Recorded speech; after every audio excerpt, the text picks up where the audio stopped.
Bienvenidos a Al-Ayam, un podcast sobre Israel y Oriente Medio hecho entre Barcelona y Tel Aviv. Somos Paul Sánchez y Ofer Lashevitsky. Si crees que lo que hacemos es importante, puedes ayudar a financiar el podcast en el enlace de Patreon incluido en la descripción. Shalom. Hoy en Al-Ayam vamos a hablar de un podcast. El podcast que probablemente más me haya costado escuchar y digerir en mi vida. Este lunes 27 de enero se conmemoró el Día Internacional en Memoria a las Víctimas del Holocausto. En mi caso fue una oportunidad especial para ir a Girona, donde el ayuntamiento me invitó a dar un parlamento en honor a este día, y fue la primera vez que conté en público la historia de mis abuelos, Shmuel Rubin y Adela Frucht, en paz descansen, ambos supervivientes de la Shoah. De camino a Girona, en el coche, me puse un podcast que tenía pendiente escuchar hacía días. Se trata de A pesar de Auschwitz, un testimonio durísimo, realista, crudo y sincero sobre lo que ocurrió en aquel lugar, probablemente lo más cercano al infierno en la tierra. A pesar de Auschwitz es un podcast producido por El Confidencial y hecho por Alejandro Requeijo, periodista de investigación en Madrid, aunque con un vínculo muy fuerte con todo lo relacionado con el mundo judío, con Oriente Medio y con Israel. Shalom y bienvenido a la llama, Alejandro.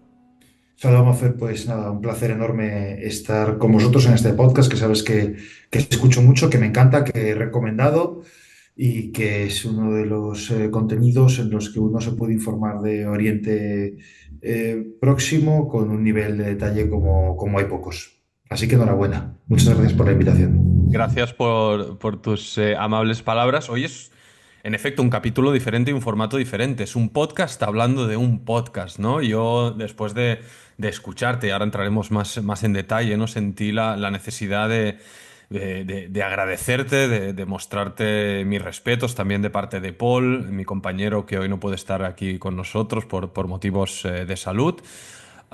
Pero bueno, le expresé mi ilusión de poder conversar contigo sobre este proyecto, sobre este documental sonoro que a mí me dejó de piedra, helado. Advierto para quienes lo vayan a escuchar que es una obligación, un deber moral, pero a su vez es un ejercicio muy duro, muy difícil, porque no hablas de ninguna película de ciencia ficción, hablas de Auschwitz y hablas de una manera para mí muy cercana, novedosa, porque consigues rescatar una historia que ocurrió hace 80 años y hacerla vigente, hacerla actual. Logras algo que es muy importante en el periodismo, en el reporterismo, que es trasladar al oyente, en este caso, al lector, al lugar de los hechos, ¿no? Y transmitir las sensaciones, las emociones, el entorno, las conversaciones, en definitiva. Bueno, ahora entraremos más en detalle al respecto. Obviamente no vamos a hablar en profundidad del contenido, porque para eso ya a quien le interese le recomiendo que lo escuche. Es una hora en total de la duración del capítulo. Y a mí me interesa un poco hablar de lo que hay detrás de la escena, ¿no? De las motivaciones, de los porqués y de cómo se hizo todo esto.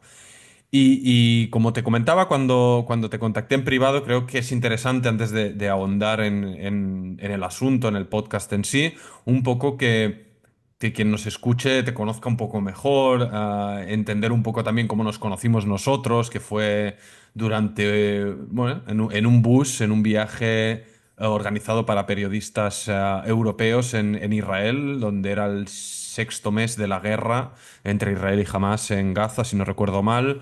Y bueno, estábamos rumbo al sur, ¿no? A visitar los kibbutz atacados por Hamas, a presenciar las consecuencias de esta guerra de primera mano. Y ahí te vi sentado silencioso en un rincón del autobús, sumergido en tus pensamientos, tratando imagino, de entender, ¿no? La locura que fuiste a ver, no por primera vez, porque eres un verdadero apasionado de este tema. Entonces, un poco, Alejandro, en primer lugar eso, explica el porqué de tu atracción, diría incluso fanatismo, ¿no? Por todo lo que ocurre alrededor de Israel, el mundo judío y los judíos en general.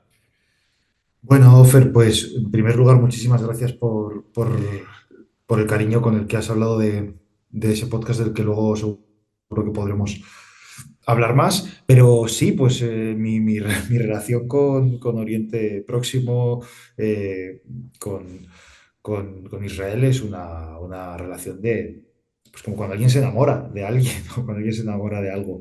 Qué En mi bonito. caso, yo cuando empecé periodismo no tenía muy claro qué quería hacer, sabía que me gustaba mucho el atleti y el fútbol, pero la vida luego me llevó por otros derroteros, que fueron básicamente la información de la lucha antiterrorista en España. En ese momento estaba todavía ETA en activo. Tuve la inmensa suerte de contar el final de ETA y eso hizo que aparcase otros objetivos que yo tenía en mi vida, como fue o era el de ser corresponsal en Jerusalén. No corresponsal de guerra, no corresponsal en cualquier sitio, en Jerusalén, en la ciudad de Jerusalén, después de un viaje en el año 2006 que me cambió la vida y que hizo que me enamorase de esa ciudad. Pero creo que tengo algo predestinado con ella, porque la primera práctica que yo hice en un medio de comunicación, el primer texto que yo tengo publicado al mundo, era un texto, fíjate, te va a llamar la atención, ¿no, Fer? Era un texto que se tituló Ariel Sharon prepara un nuevo plan de paz para la región.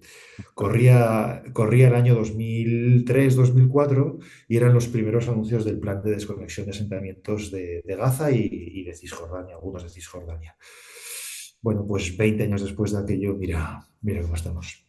Perdóname la intromisión y la revelación que haré. Eres una persona de fe, creyente, eres Ujú. cristiano católico y me has confesado, ¿no? Que eres Sí, sí. que habitualmente vas a misa, lo cual yo respeto, admiro y me encanta conocer siempre gente que tiene fe, sea de la mía o de cualquier otra, para entender. ¿Eso tiene algo, eso juega un papel central en tu apego a Jerusalén, en ese primer contacto con Tierra Santa, esas piedras que hablan solas? Quien haya estado ahí entenderá el porqué. El tema de tu religiosidad juega un rol en esta historia de amor. Sí, por supuesto. Para mí la atracción que siento por Jerusalén y que siento por esa tierra es múltiple. Una de ellas es la religiosa, pero también es la política, también es la periodística, también es la histórica, también es la estética, indudablemente, es la simbología. Para mí, esa región en concreto del mundo y la ciudad de Jerusalén me parece la capital del mundo. Para mí Ujú. Jerusalén es la capital del mundo en términos, si tú haces el cálculo de ciudades importantes durante mayor parte del tiempo, bueno, pues a lo mejor Nueva York es una ciudad muy importante, pero es una ciudad muy importante en los últimos 150 años. Bueno, probablemente París también ha sido muy importante durante muchísimo tiempo, Londres, pero es que Jerusalén ya estaba ahí antes que ellas y después que ellas. Y por eso considero que para un periodista el lugar más importante para estar y contar es Jerusalén, para un diplomático también, para alguien que sea religioso también y para alguien que le guste la historia también. Por eso es una ciudad que no tiene rival para mí, no Ujú. tiene rival. Jerusalén es Sion en hebreo. Ujú. Y ahí, perdona la pregunta, te mandé el texto de la conferencia que di en Girona, ahora no recuerdo, Alejandro. Me la mandaste, me emocionó mucho, me emocionó mucho. No sé si lo has compartido con tus oyentes o si voy a hacer spoiler, pero es un texto en el que hablas en primera persona, pero luego también das voz a tu familia, a la escritura de tu abuelo, si no recuerdo mal, Ujú, ujú. de lo que vivió y de lo que experimentó en el Holocausto. Y luego me parece que es muy valiente el final, Ofer, cuando tú dices, bueno, y esto ahora hay judíos que tienen miedo en Europa. Y es valiente y creo que hay que decirlo. Y si bien creo que este conflicto engloba muchos sufrimientos, faltaría más. Creo que uno de ellos también es el de judíos que tienen miedo en sus ciudades y eso me parece absolutamente inaceptable. Sí, eso es un poco lo que intentaba. Bueno, el tema obviamente fue emotivo y fue difícil y es la primera vez que contaba esta historia en público, ¿no? Y esta explicación mía fue acompañada de la escucha de tu podcast. Quería asegurarme de que efectivamente te haya pasado ese escrito y lo hayas leído por la siguiente pregunta, ¿no? Y un poco el contexto que quería hacer a la hora de empezar a reflexionar de a pesar de Auschwitz, ¿no? De tu Jerusalén que te fascina, esa Jerusalén que probablemente mi abuelo repetía en las plegarias cada viernes en aquella aldea de Bijała, en la región de Lublin, al sur de Polonia, que como la mayoría de familias judías de aquella región eran muy tradicionalistas, ultra ortodoxas, muy religiosas. Pero mi abuelo, a diferencia tuya, mi abuelo perdió la fe después de Auschwitz porque Elohim, Dios no vino al rescate, ¿no? Mi abuelo fue el único superviviente junto a una hermana suya que emigró a Palestina en el año 36 y mi abuela Adela, superviviente de Auschwitz, o sea, una historia que nos conecta aquí mucho, fue la única superviviente de su familia. Y valga la pena decir, mi abuelo sí que en su familia había un componente de educación y motivación sionista y su hermana, como te he dicho, ya emigró para allá antes, pero mi abuela en absoluto. De hecho, era hasta, como muchos judíos, eran hasta contrarios a aquella idea porque lo veían bueno, un sueño inalcanzable y algo que no era lo que deseaban para sus vidas. Pero después de aquello forzadamente y como último recurso para intentar reconstruir sus vidas, acabaron metidos en un barco y emigrando clandestinamente a lo que entonces era el mandato británico de Palestina, donde llegaron en el 47. Jerusalén, Sion, donde yo, después de entrar y ver por primera vez el Museo del Holocausto, Yad Vashem, que probablemente conozcas, al Conozco. salir de ahí, bueno, es un golpe de realidad brutal que te ayuda a comprender toda esta historia. Y con ello ahora no quiero hacer un ejercicio ni de simpatía, ni comprensión, ni afinidad con el sionismo o el Estado de Israel, sino simplemente ayudar a comprender la magnitud de esta historia y por qué acabó derivando, ¿no? Ahí todo esto. En definitiva, la pregunta primera y esencial, ¿no? Para contar y desgranar tu proyecto. Un proyecto, valga la pena decir, que tiene un esfuerzo detrás brutal a nivel narrativo de guión y también técnico. Tienes unos compañeros en el Confidencial, ahora no recuerdo sus nombres, pero tú sabes muy bien quién son y quiénes son los que te han ayudado a crear esta obra narrativa y de audio que es brillante y tiene de verdad, una sensibilidad y se nota que hay un trabajo detrás. Te imagino las incontables noches de poco sueño que le habrás dedicado para trenzar todo esto y seguro que no me equivoco, ¿no? Entonces, mi pregunta es muy fácil. ¿Por qué? ¿Por qué haces esto? Bueno, ¿por qué no? Sí, pues mira, lo hago porque se acercaba el aniversario y se acercaba el 80 aniversario y porque mi periódico me da mucha libertad para hacer este tipo de contenidos. Yo, para que la gente lo sepa, me dedico, estoy en el equipo de investigación y mi trabajo consiste en perseguir togas y perseguir jueces, fiscales, abogados, policías, guardias civiles para contar causas como, por ejemplo, el caso Coldo, el caso de Begoña Gómez, una operación policial, una operación antiterrorista. Eso es mi trabajo. Pero como tengo otras inquietudes y mi periódico me lo permiten, pues yo le propuse a mi director hacer un podcast sobre Auschwitz, coincidiendo con el 80 aniversario. Y entonces mi director, yo creo que con mucho sentido, me dijo: ten en cuenta que es un tema tratado muchísimas veces en libros, en documentales, en películas. Por lo tanto, lo único que te pido es que sea algo distinto. No quiero un ejercicio única y exclusivamente de periodismo o de historia o de efeméride recordando lo que eso fue, sino que quiero que suene distinto. Bueno, saqué un billete de avión para Polonia, me planté en Polonia, fui a Auschwitz por primera vez, era mi primera vez que pasaba por debajo de ese cartel siniestro que dice el trabajo hará libres, que recorrí los barracones, que recorrí la explanada de Birkenau, que me impresiona más el campo 2 de Birkenau que el campo 1 de Auschwitz. que atravesé la cámara de gas, el momento probablemente más duro de toda la visita, que vi las vitrinas con los cabellos de las mujeres cortados por los nazis. Y lo que decidí, y así fue lo que se hizo, es recrear ese lugar a través de los testimonios de supervivientes. Yo desde antes de ir a Auschwitz ya era algo que me había ocupado mucho tiempo, porque me interesaba, con lecturas, con estudios de lo que fue el momento en el que Occidente tocó fondo, pero con motivo del podcast todavía hice una inversión más grande y más intensa en torno a escritos y en torno a memorias y biografías de supervivientes. Así que decidí quedarme con cuatro nombres.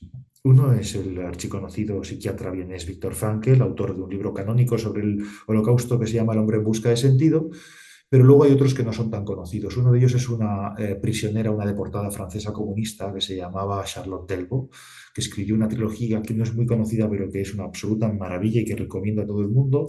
Otro era una doctora rumana judía que se llamaba Olga Laingel, que también sobrevivió al campo y que escribió sus memorias. Está Rudolf Höss, el comandante nazi del campo, sobre todo para contrastarlo con los otros personajes y el cinismo con el que hablaba de Auschwitz. Él llega a decir que a él el uso del ciclón B y del gas y de las cámaras de gas le causó una gran tranquilidad porque así se evitaban los ríos de sangre por los tiroteos. Y luego hay otro personaje para mí muy, muy, muy importante que es Talman Gradovsky, es un Sonderkommando. La literatura, el cine, los documentales creo que han tratado injustamente a los Sonder, porque sí, eran gente que para sobrevivir o para vivir un poco mejor llevaban bajo engaño al resto de deportados, a su pueblo, a las cámaras de gas. Ujú. Eh, sí, pero no culpemos a los Sonder, culpemos a quienes establecieron esa escala, esa pirámide, esa lucha de clases despiadada y siniestra en los campos de concentración que fueron los nazis. Y Zalman Gradowski, que era un judío polaco de una pequeña localidad de la Alta Silesia, lo que hizo fue a escondidas escribir en un manuscrito todo lo que hacían. Y luego escondió ese manuscrito enterrado en los alrededores de Auschwitz y lo encontraron años después. Y gracias a eso que hizo Zalman Gradowski, se pudieron conocer muchos de los detalles que emplearon los nazis a la hora de exterminar o de tratar de exterminar al pueblo judío. A mí no se me deja, obviamente, por la evidente cercanía, ¿no? Yo soy nieto de eso, pero creo que el sentimiento de toda persona de bien debería estremecerse cada vez que oye los minutos que acabas de relatar. O sea, constatar que esto no fue una película de ciencia ficción, que este grado de maldad, de... Es que no encuentro a veces palabras para describirlo. Ocurrió, ¿no? Se planificó y se ejecutó, ¿no? Esto es un plan perfectamente diseñado, con un engranaje brutal, como bien decías, donde hay piezas, ¿no? Que jugaron cada uno un rol muy bien definido para que esto pasara y esto pasara a la escala que pasó. Es la primera vez que visitas Auschwitz y tienes un reto doble, diría yo, viéndote desde fuera, que es por un lado agarrar el encargo o el hilo, la responsabilidad de lo que te pide el director de tu medio, y lo cual me parece muy acertado de antemano y yo lo comparto. Afortunadamente es una historia tan terrible como bien documentada y, como decías, en libros y documentales y tal. Entonces, por un lado tienes el reto de ir ahí, reportear, ver qué te vas a encontrar, qué vas a sentir, con quién vas a hablar, tal. Entonces, llenas una maleta de vivencias, de contenidos, de grabaciones, de fotografías, de todo, y por otra parte tus sentimientos, ¿no? O sea, ya no me interesa tanto, de nuevo, sabemos lo que fueron las cámaras de gas, pero o sea, tú vuelves esa noche, esa tarde o cuando sea al hotel, no sé dónde estabas alojado, en qué ciudad, En pero Cracovia. en Cracovia, cómo se lidia con eso? Bueno, pues yo he reconocido, yo he visto la maldad expresada en distintos sitios. Yo he estado en Afganistán, he estado, como bien sabes, en Oriente Próximo en distintos momentos de tensión y he visto la maldad, evidentemente, nunca, jamás a esa escala industrializada como fue el genocidio que llevaron a cabo los nazis. Pero yo sí que me acuerdo mucho del momento en el que yo iba con la mayoría del grupo judío y yo me acuerdo mucho del momento en el que atravesó la cámara de gas, donde se hizo un silencio sepulcral, donde los guías callaron, donde la gente aparcó sus conversaciones y la gente lloraba o rezaba o simplemente guardaba silencio. Eso fue especialmente estremecedor.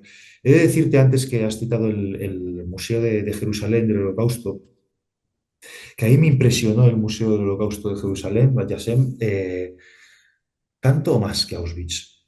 Y me gustaría explicarlo, me gustaría explicarlo. Creo que el Museo de Jerusalén aborda muy bien cómo se llegó a Auschwitz. Auschwitz no fue la primera parada del Holocausto, fue la última parada del Holocausto. La última y desgarradora parada del Holocausto. Pero los alemanes no se levantaron un día odiando a los judíos y queriendo masacrarlos.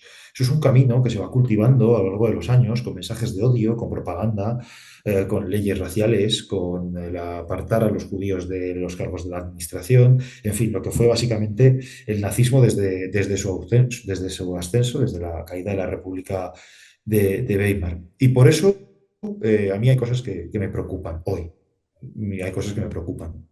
Y lo dejo ahí porque no quiero hacer excesivas comparaciones, pero hay cosas que me preocupan. No, no, nos vamos a meter de lleno y Ah, vale. porque aquí Vale, vale. ya me conoces y hablamos sin filtros. Bueno, tú decidirás hasta dónde quieres compartir. Yo preguntaré, pero nos meteremos ahí. Pero, am, ok, comparto bueno, yo, para complementar, yo he hecho el camino inverso. Yo sí que he visitado Yad Vashem 2 veces. Yo a Auschwitz no he ido, ni en Polonia en general, ni a Alemania.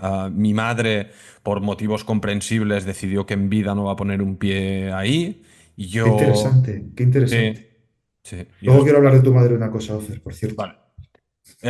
Yo, bueno, tengo un approach diferente y yo, bueno, tengo una pulsión dentro mío y tengo la necesidad de ir ahí, pero ir bien, ir con tiempo y quiero tirar del hilo, ir al lugar de origen de mis familias, tratar de investigar, de ver si quedó algo, si queda algo o no, cómo se vive hoy en día el tema de la memoria histórica y aquella barbaridad que también tristemente fueron partícipes vecinos polacos de mis familiares en en este genocidio, en estas matanzas y en esta persecución. Entonces yo tengo una deuda vital pendiente. Y aparte tengo una persona detrás mío que me impulsa mucho a hacer ello y tarde o temprano pasará, ¿no? Pero mm, es un apunte breve, ¿no? Yo nunca he querido ir con ningún tour organizado, ninguna comunidad judía o israelí o lo que sea, porque lo veo una cosa de tanto peso y tan significativa y definitiva en mi vida que me lo reservo como, bueno, aparte que necesito, creo, estar preparado. Llevo mucho tiempo, evidentemente. Es una cuestión central en nuestras vidas, de la cual me acuerdo cuando me despierto y me voy a dormir, pero ahí queda, ¿no? Yo tengo este camino inverso al tuyo, ¿no? Entonces, tú sí que haces este camino, no sé cuánto tiempo le dedicas, que ahora me lo aclararás. Y luego, al hilo de la pregunta que te hacía antes, ¿cuánto tiempo le dedicas?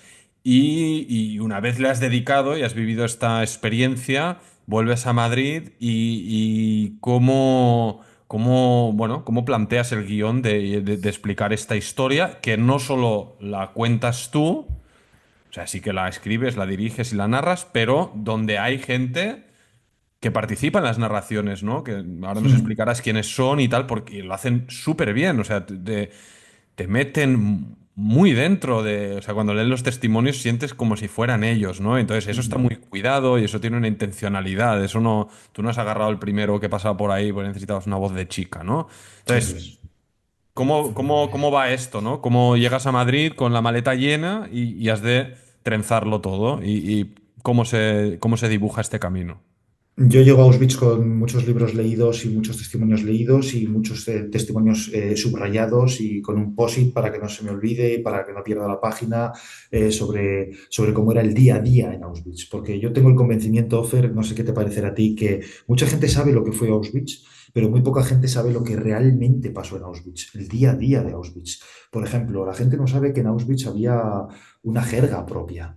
O sea, se O- creó un Lo de lenguaje los propio. musulmanes, ¿eh? Yo no lo Yo, sabía. yo tampoco, ¿ves? Hay cosas, pero todos hemos visto películas de Auschwitz, todos hemos visto documentales de Auschwitz, sabemos que fue el lugar en el que asesinaron a 1 millón de judíos en las cámaras de gas, pero no sabemos, por ejemplo, que había un término que era el que te podía salvar la vida, que era organizar, y que era un término que servía para comprar, pagar, robar, agenciarse, incautar, y que la unidad de medida en Auschwitz eran los cigarros, pero que nadie fumaba cigarros porque los cigarros servían precisamente para intercambiar 10 cigarros, un trozo de pan extra. 20 cigarros, una litera mejor. 400 cigarros, bórrame de la próxima lista para la cámara de gas. Es decir, ese día a día, esa competencia despiadada también que se generó en los barracones, era algo que a mí me apetecía contar, siendo muy consciente, insisto, de que los culpables eran los nazis que establecieron ese sistema en el que le encargaron a los prisioneros la propia gestión y la propia disciplina del campo, donde básicamente el juego perverso era que tú tenías que ser muy cruel con el que tenías por debajo para no perder tus pocos privilegios. Y lo que quisimos hacer, Ofer, es una recreación, es decir, lo que quisimos era, y lo que hicimos fue que cuando Víctor Frankl cuenta cómo llega en un tren de ganado a Auschwitz, que se escuche a Víctor Frankl hablando en primera persona, pero que además que se escuche el tren y que se escuche el sonido del tren y que se escuche la tos del deportado que va a 5 metros de él y que se escuche cómo los nazis abren la puerta y se escuchan a los perros ladrando. Ese fue el recibimiento que tuvieron. Claro, eso es, como decías tú antes, muchas horas, efectivamente, restarle muchas horas de sueño porque yo me tengo que dedicar a lo que me dedico durante el día, que es a perseguir corruptos, pero sí, es que ahí suenan que 15 perros, eso no es que tú busques en un banco de sonidos 15 perros ladrando, hay que ir perro a perro y escuchando ladridos que te encajen bien y luego juntarlos todos para que suenen de manera que generen esa atmósfera de miedo y de tensión. Lo mismo la vida en los barracones, lo mismo la vida en el trabajo del campo, lo mismo también en los salones de la casa de Rudolf Höss, que vivía en el propio Auschwitz, como bien relató la película de La Zona de Interés, donde en lugar de sonar ladridos y disparos o trabajo duro, lo que sonaba era música clásica y cubiertos caros y las copas de vino, ¿no? Entonces, bueno, eso es el interés que teníamos, mostrar algo distinto y además creo que el cine nos ha demostrado en los últimos años que se puede contar Auschwitz o que se puede contar el Holocausto desde puntos de vista distintos y también muy originales y también muy válidos. He citado un ejemplo que es el de La Zona de Interés, donde no se ve un solo judío, donde no se ve un solo muerto, pero eso no te evita que seas perfectamente consciente de la crueldad que se está produciendo al otro lado del muro, aunque solo sea por el contraste de la indiferencia y el cinismo de quienes organizaron eso, en este caso Rudolf Höss, pero yo tengo en la memoria, por supuesto, la lista de Schindler, que es, por así decirlo, la película canónica sobre el Holocausto, pero el hijo de Saúl es un Sonderkommando, ¿la has visto, Ofer? No, me cuesta mucho, me cuesta muchísimo ver Ujú. contenidos. Ujú. Pues Eh, el hijo de Saúl es básicamente un plano secuencia todo el rato visto desde atrás, un Sonderkommando, donde se ve cómo traslada los cuerpos al crematorio después de haber pasado por la cámara de gas. Pero de verdad es todo muy sutil, no es especialmente desagradable, más allá de lo que tú te imaginas por ser un tema tan abordado durante mucho tiempo. Y respecto a la preparación que dices, me gustaría contarte la historia de Inna Bolovic, que es una una chica que yo conocí en Auschwitz mm. cometiendo una torpeza tremenda, porque esto no sale en el podcast, pero te lo voy a contar a ti. Claro, ahí vamos en un grupo, te lo reconozco, y entonces llevábamos cada uno una acreditación con el país de origen del que veníamos. Entonces, en mi caso ponía Alejandro Requeijo, Spain, y en el caso de Inna ponía Inna Bolovic, Germany. Ujú. Entonces, yo que soy subnormal, ella es profesora de español, por lo tanto nos comunicábamos en español. Y entonces le pregunté a Inna si ella sentía una culpa especial en ese lugar, teniendo en Hostia, qué cuenta, pregunta. teniendo en cuenta que era alemana. Y entonces Inna, con mucho amor y con mucha ternura, nada enfadada ni nada borde, me dijo, no soy alemana, soy judía. Y entonces ahí descubrí que hubiese sido un buen momento para meterme la lengua en el culo. Pero, pero, pero me contó una No, historia. la posterior producción del podcast te ha redimido. Tengo contacto con ella, de hecho le pedí por supuesto permiso para meterla en el podcast y he hablado con ella mucho desde entonces Y lo que ella me cuenta es que ellos son de una familia que venía de los países de los tanes, como digo yo, Turkmenistán, Uzbekistán y todo eso, Ah, familia judía, pero emigraron a Ucrania y de Ucrania emigraron a Alemania. Es decir, la vida es una, o sea, la suya es una historia de destierro y de huidas. Y cuando te digo lo de la preparación, ella me dijo que llevaba una vida preparándose para ese momento. Es decir, ella no se subió un día al avión, voy a ver Auschwitz a ver qué se cuentan. es que yo me sentí muy identificado cuando la escuché porque estoy en las mismas y lo que contaba, es que era como si me sentía yo hablándote, ¿sabes? El testimonio de Ina, o sea, es brutal, bueno, y le da el peso y la importancia que se merece, es que no es banal, ¿no? Y ya te digo, a mí hay un elemento que a ver si no me meto en líos al decirlo, ¿no? Pero no. Cuando yo en el discurso que doy el otro día en Girona digo que no se debe banalizar ni usar en vano tanto el término nazi como el propio significado que tiene esta historia, es para todos. O sea, es para el que dice la palabra nazi a la ligera en un debate en el Parlamento de Cataluña, como el que acusa de facha o de nazi a cualquiera que piensa diferente tal, cual.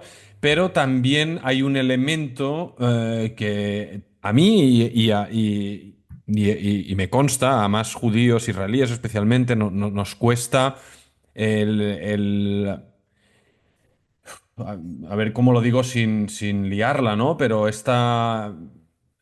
el llevar a grupos de adolescentes en plena pubertad a Auschwitz, en grupo, rodeados con banderas de Israel y tal, en las marchas por la vida y no sé cuántos y tal y cual. Es decir, evidentemente es fundamental conocer la historia, pero no sé yo si a esa edad un ser humano está preparado para realmente afrontar y comprender la magnitud de aquello. Y lamentablemente hay elementos, menos en Israel, pero también en Europa y en muchos otros sitios, que hacen un mal uso de la memoria histórica o un uso interesado para la construcción de relatos al respecto de la situación que vivimos hoy en día. Tampoco me voy a meter mucho más en ello, pero es una sensación y por ello, y igual que Ina, yo mismo no me he querido embarcar nunca en ninguno de estos viajes organizados porque es tan serio el tema que no quiero... No sé si llamarlo folclore o cuál sería la palabra, ¿no? Pero no quiero envolverlo de nada ni de, ¿no? Ni que nadie me fuerce a sentir o a ver cosas. O sea, quiero hacerlo yo por mi cuenta, con mis pensamientos, mi responsabilidad y demás. Es una historia muy gorda, ¿no? Am, dicha esta reflexión, ¿cuál es dos cosas, ¿no? ¿Qué es cuál es el feedback que tienes aquí en España? Me interesan no de gente como yo, que nos toca tanto, sino de, no sé, colegas tuyos, de gente de nuestra profesión y tal y cual. O sea, feedbacks que tienes y también qué es lo que pretendías, ¿no? Está claro que, ¿no? Es una historia que te ocupa y te interesa y tal y cual, pero yo creo que a veces la delgada línea entre periodismo y activismo se difumina, ¿no? Y eso somos conscientes todos, ¿no? Hay causas que nos mueven y nos llaman y a ti te han llevado a dedicarle esta ingente cantidad de esfuerzo y pasión y dedicación y tal. Entonces, un poco esa combinación de qué respuesta, qué siente tu entorno al escucharte y realmente qué es lo que buscabas, qué impacto querías generar en los oyentes. Pues mira, varias cosas. El feedback está siendo increíble, increíble. Sinceramente creo que nos ha quedado muy bien. Y quiero citar a, a Anna Schulz, es la persona que le pone voz a Charlotte Delbo en el podcast y es la persona que se ha encargado de que eso suene como suene, porque es la encargada del sonido, la técnica de sonido, la que ha hecho, la que ha hecho, bueno, pues, la druida, como digo yo, es la, yo pienso la idea y le doy el guión y le doy los sonidos, pero luego ella tiene que convertir eso en una cosa sonora y es genial trabajar con ella. Y Anna Schulz es alemana, de familia alemana, no como Inna, alemana no judía, y me pidió unos días para pensárselo, si participaba en el proyecto o no. Por supuesto no, porque estuviese en contra de recordar lo que hizo su país, sino precisamente por eso, por el peso y la dureza de lo que para ella supone asumir que Alemania, que el país de sus abuelos, hizo eso. Me dijo que sí, cuando vio el guión le encantó, me consideró que estaba tratado de forma muy elegante. Y respecto a qué trataba, pues oye, el podcast es un formato para mucha gente joven.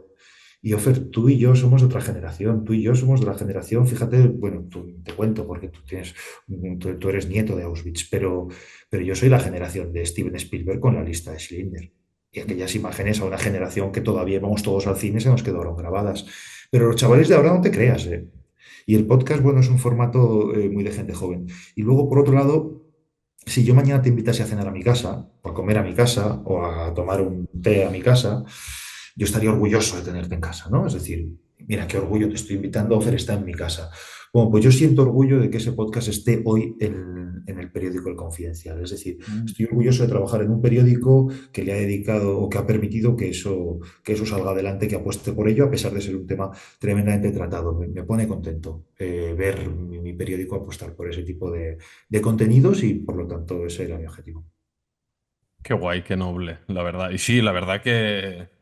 ¿Sabes qué pasa? Que, bueno, somos de los dos, sabemos las intríngulis del mundo del periodismo, lo jodido que está el panorama, lo que cuesta, los pocos recursos que hay, ¿no? O sea, entonces, que acabes diciendo esto también tiene mucho sentido y mucha significación.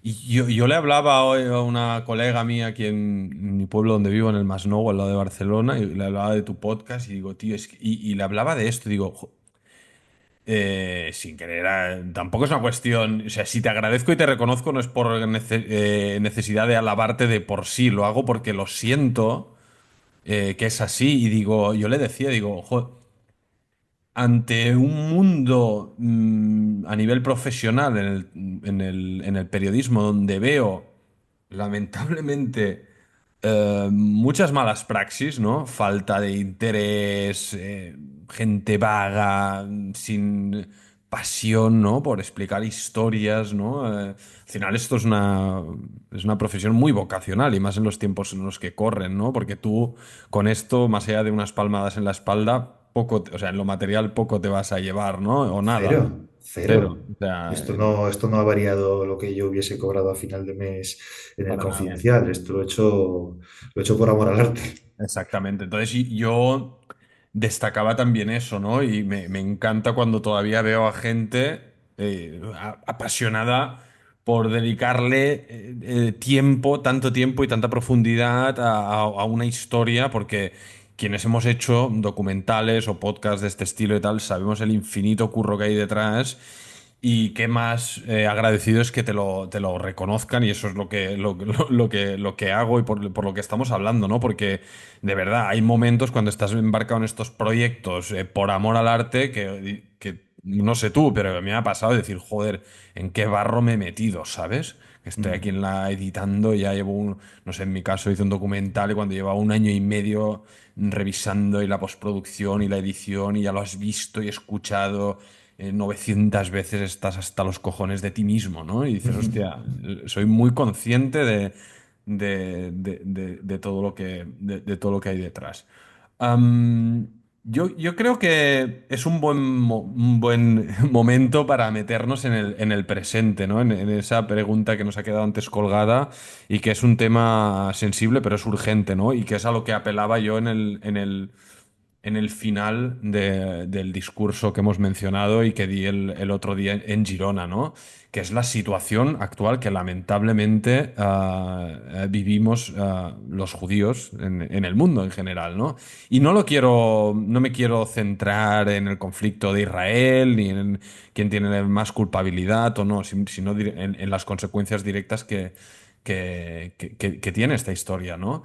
Y no sé, cosas, anécdotas, reflexiones de las que podemos hablar, ¿no? Pero para mí, por ejemplo, honestamente, y lo he dicho aquí sin tapujos, ¿no? A mí me pasó hace poco ir a un concierto. Yo, bueno, suelo ir a conciertos del mundo del punk y así, ¿no? Música alternativa, por así decirlo. Y hostia, y voy al baño y me encuentro una pegatina de una estrella de David equiparada a una esvástica, ¿no? Con un símbolo de Ujú. igual y tal. Claro, esto viene en teoría de un entorno de izquierdas o alternativo o antifascista o tal y cual, ¿no? Eh, lo que decía en el discurso, ¿no? Una escuela que amanece con una pintada de Hitler tenía razón, ¿no? Em, eh, Son Pero un momento, expresiones Fer, pero cuenta dónde estaba esa pintada. en una escuela en Barcelona donde acuden niños israelíes. Claro, no es lo mismo el fondo de las Brigadas Blanquiazules que un colegio donde acuden niños israelíes y padres israelíes. Sí, correcto, gracias por la apreciación. Entonces, claro, del tema este que tanto me preocupa y llevo hablando con mucha intensidad desde el 7 de octubre, porque esto nos pasa, mi reflexión final, lamentablemente, es decir, que el antisemitismo y la judeofobia que se respira hoy en día, lo hablaba ayer con una amiga judía argentina que me encontré en Barcelona, y digo, al final siempre acabamos pillando. O sea, el judío siempre estará señalado, estará hostigado, tendrá necesidad o de ocultarse o de justificarse o las dos cosas a la vez. Y me encuentro este tipo de, ¿no? de símbolos que van mucho más allá de la legítima defensa del pueblo palestino o de las peticiones a parar la guerra en Gaza o lo que algunos consideran genocidio, que yo discrepo y demás. Estamos hablando de expresiones que son iguales, son las mismas que, que decían y que ponían en práctica los nazis y la historia que tú fuiste a cubrir. Y en este caso no vienen exclusivamente de sectores radicales de extrema derecha, que es el clásico antisemitismo o la judeofobia que hemos conocido, sino que vienen de supuestos defensores de causas justas y derechos humanos y tal, en este caso de movimientos de la izquierda. Y yo es la realidad con la que me he encontrado, ¿no? Y la tesis que al final he dado por buena, que al final me he encontrado muestras de antisemitismo del mismo calado y el mismo tipo de mensajes por parte de la izquierda, aquí en Cataluña y en España. Y me lo han dicho a la cara, ¿no? El que los judíos controlamos los medios de comunicación, controlamos el mundo, que, bueno, los tópicos y lo de los protocolos de los sabios de Sion reproducidos por gente que mezcla su ignorancia con mala fe y te diré una cosa, en muchos casos ni se dan cuenta, ¿no? Esta es mi reflexión. No sé tú, que no perteneces al pueblo elegido, pero nos aprecias muchísimo. No sé tú cómo lo ves desde fuera, ¿no? Y cómo has reaccionado a estas expresiones que nacen en muchos casos en teoría, o dicen de un antisionismo o de una hostilidad hacia Israel, pero donde esa delgada línea roja se acaba difuminando. Yo creo que el antisemitismo existe, existió y existirá. Y creo que es un mal endémico del mundo, el odio a los judíos, que existe con distintas expresiones, ya sean de extrema derecha, los hemos conocido, como de extrema izquierda también, por supuesto que sí. Hay quien dice, no, no, pero no es antisemitismo, es antisionismo. Bueno, ya, pero es que probablemente lo que no sepan es que el sionismo es una corriente política, no religiosa, por cierto, que defiende el establecimiento de un hogar nacional judío en Palestina.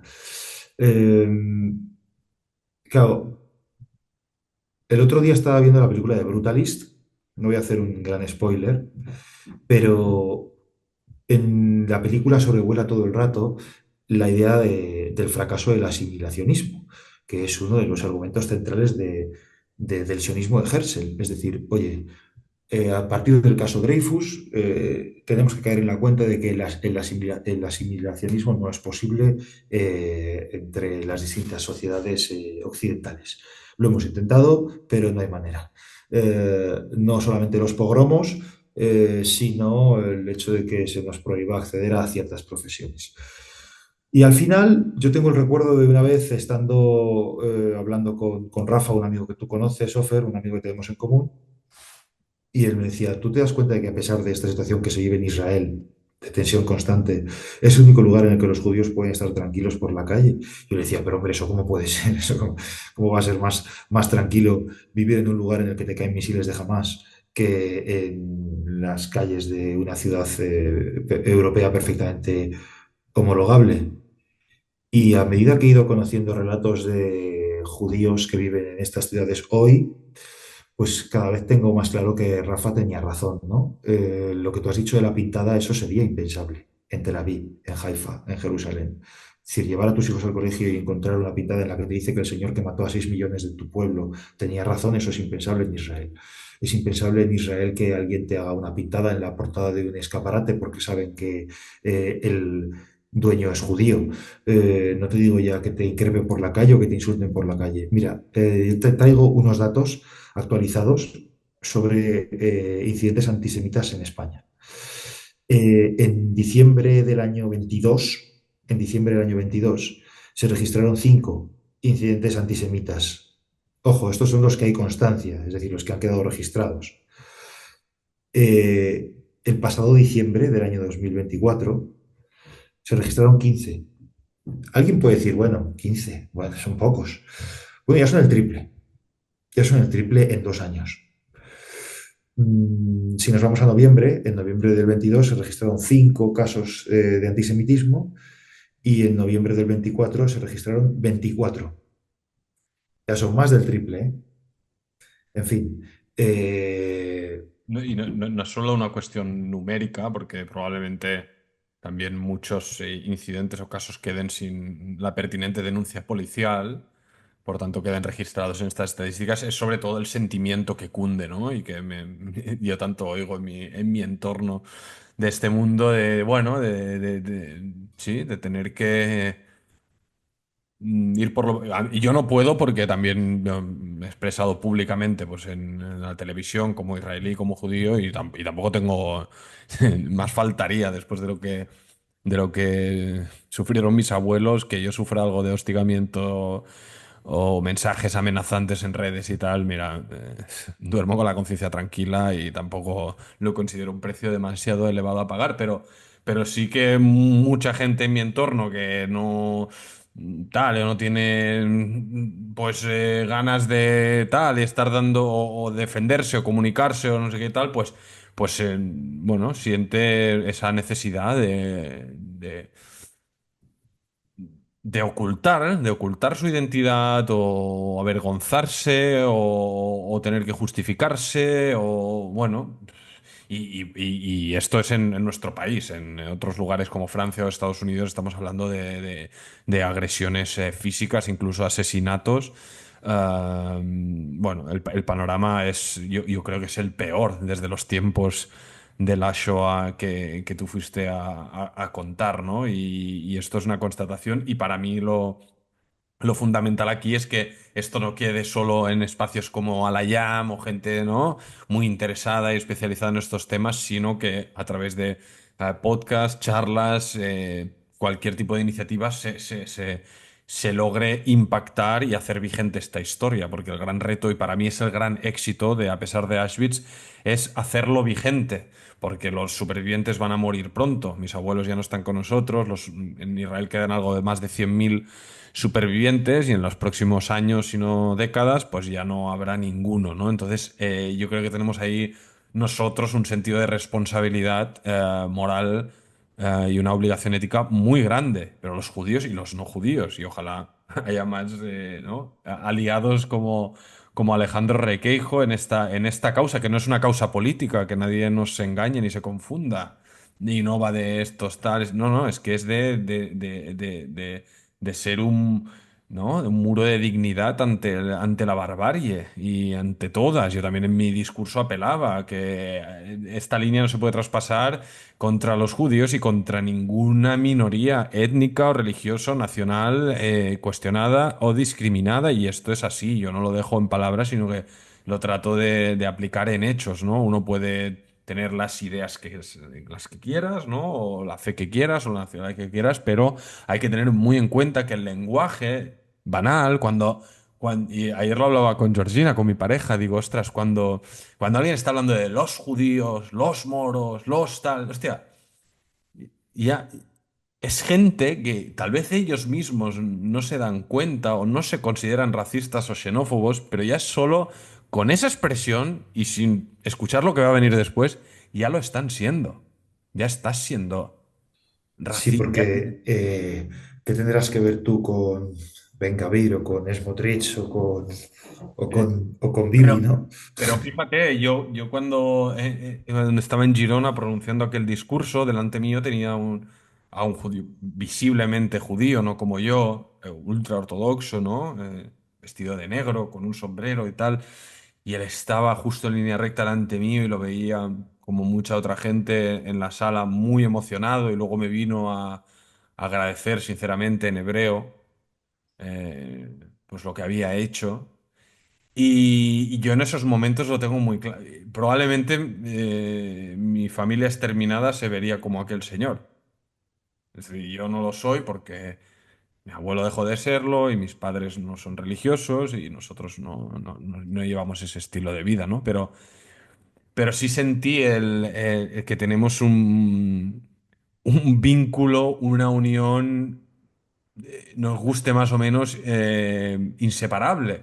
Pues somos todos lo mismo y quienes nos odian por el hecho de lo que somos, nos odian por igual. Como decías tú, no odiarán más a ese que consideran de extrema derecha, en cambio a mí y tal y a los liberales de Haifa o de Tel Aviv nos verán con mejores ojos. No, no, nos ven a todos como parte de, bueno, de algo sobre lo cual ya se cierne cierto prejuicio, ¿no? Y cierta negatividad. Ya tiene una aureola detrás sin distinción.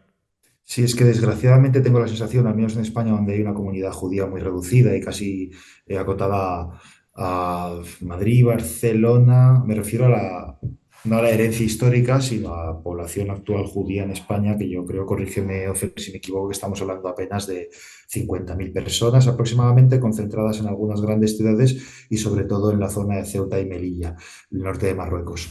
Y por desgracia tengo la sensación de que en este país cuando la gente piensa en un judío no piensa en alguien como tú. Ojo, con esto no quiero decir que sea ni mejor ni peor, ¿eh? Pero cuando piensan en un judío piensan en el ultraortodoxo, piensan en el militar de las IDF o piensan en Netanyahu o en todo caso esos poderes fácticos de Hollywood que dominan el Mm. mundo. La gente en España muchas veces cuando piensa en un judío piensa en el ultraortodoxo, piensa en el militar vestido con el uniforme de las IDF, piensa en Netanyahu, o piensa en esos poderes fácticos que dominan Hollywood. eh, pero no piensan en que hay una variedad muchísimo más amplia y eso es fruto, desgraciadamente, del desconocimiento. Y por eso a mí me parece tan importante que Israel se abra al mundo y que explique lo que es Israel y también las diferentes formas de pensar que hay en Israel. Yo soy consciente de que Israel en los últimos 20 30 años se ha radicalizado mucho, se ha derechizado mucho.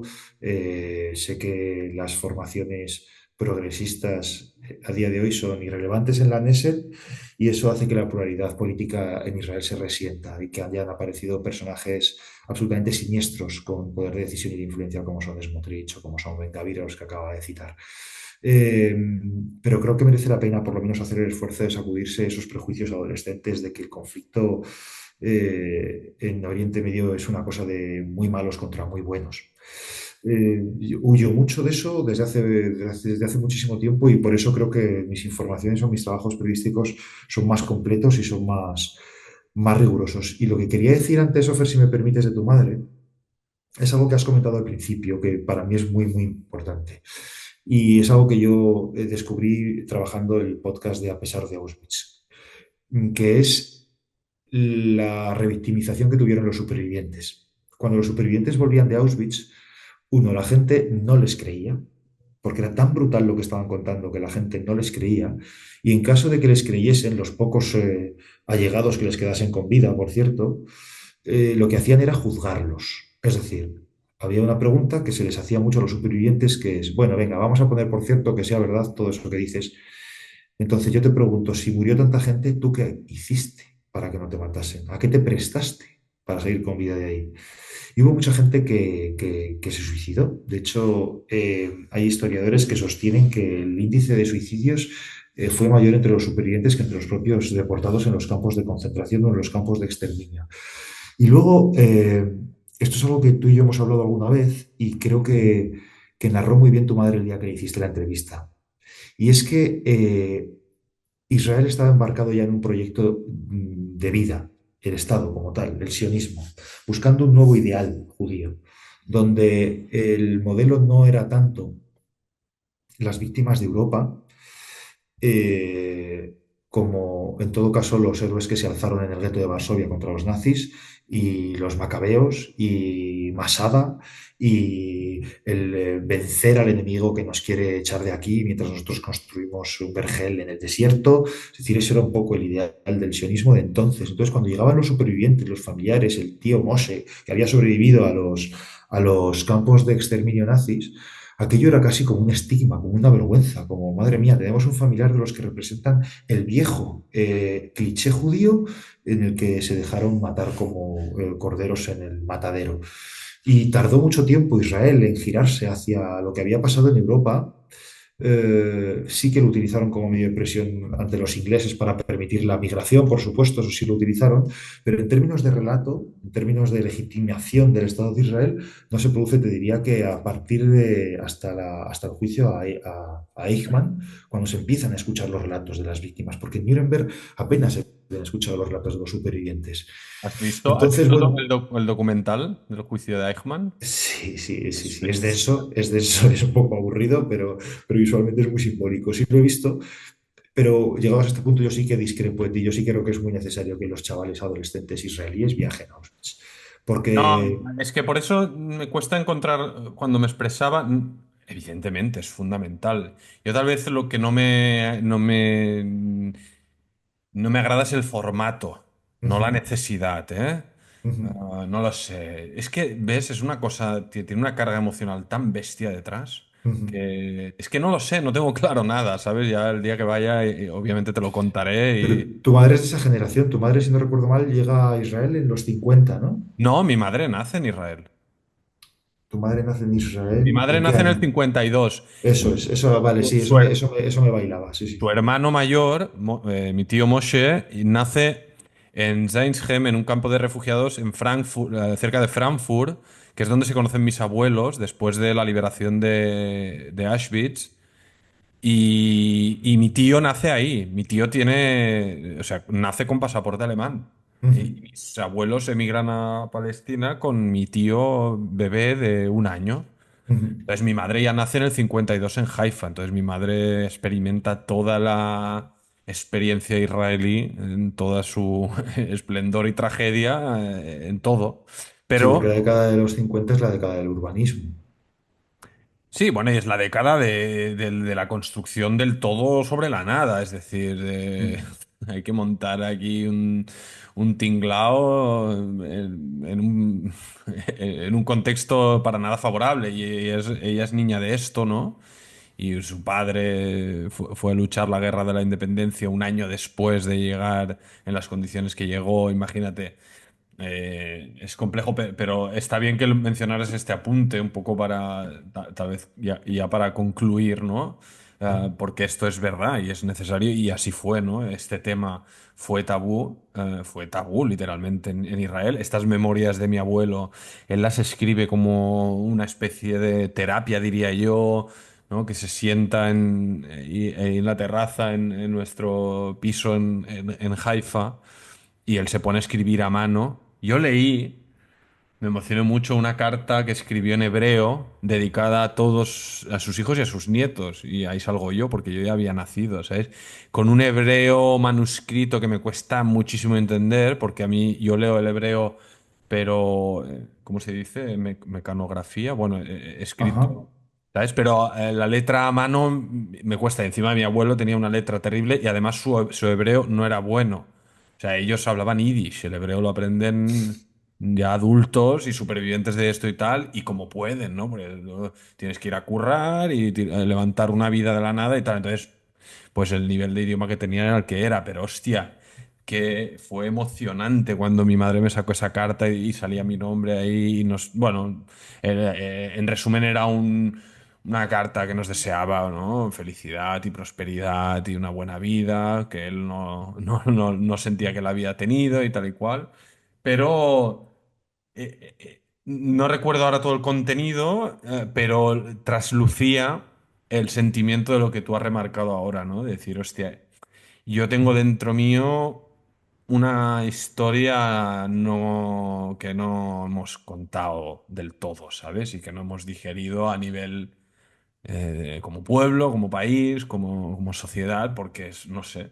Y tal vez por ahí también surjan mi escepticismo o dudas del cómo acercarme a ello, ¿sabes? Si es idóneo o no hacerlo así, ¿no? En este experimento colectivo de reivindicación para justificación de nuestra propia legitimidad y existencia. No sé, es todo tan bestia que solo tengo dudas y miedo también, ¿no?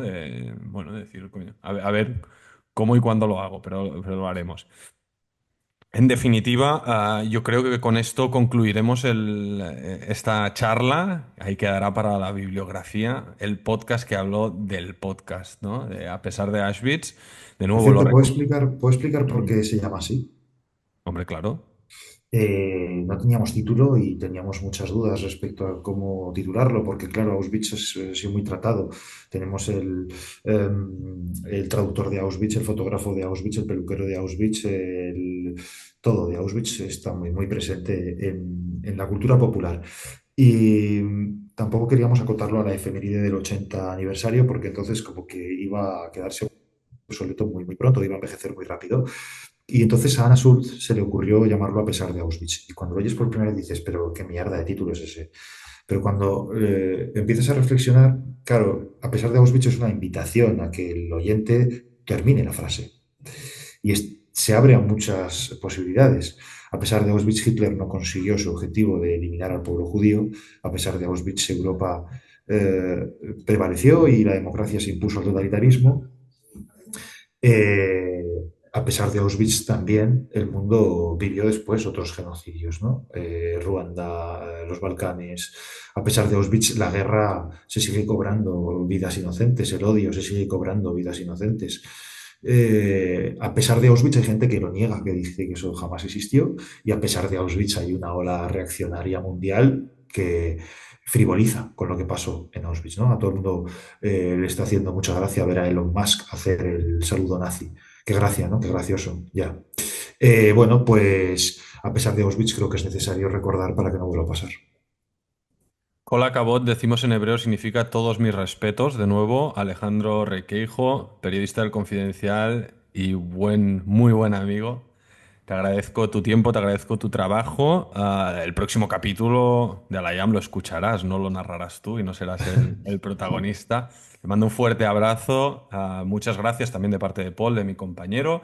Y como siempre, os animamos a escuchar Alayam, recomendarlo, suscribiros en nuestro Patreon, apoyarnos si queréis, si podéis, que este proyecto tire adelante. Es muy importante para nosotros y como decimos siempre, normalmente digo a Paul, hoy a Alejandro, Shabbat Shalom. Shabbat Shalom, toda Gaba.